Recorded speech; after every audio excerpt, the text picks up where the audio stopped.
Yep. Alright guys, I'm Tyler, and I'm here to talk to you about this ratty pair of running shoes that I wore my freshman year of high school.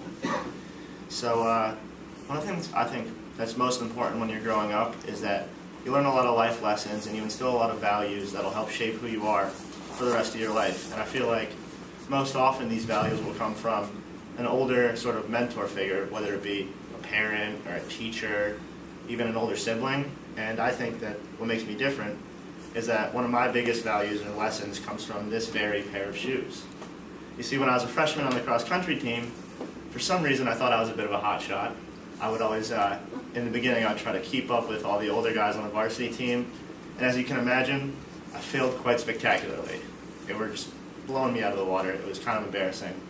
So my coach pulls me aside after the first few days of practice and he says, "Steers, you gotta stop acting like such a knucklehead," which for him was the highest of insults.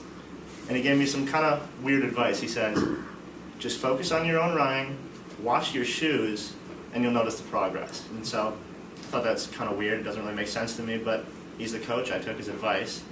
And so I focused on my own thing, stopped trying to keep up with all the older guys, let them do their own thing. And I did notice my shoes.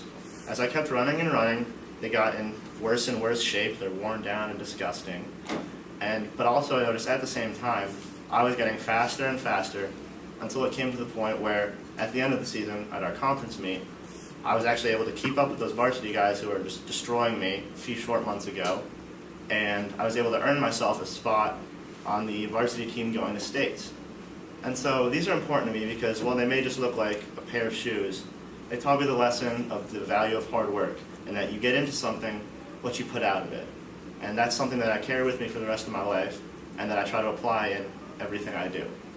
So thank you for your time. Glad to be done.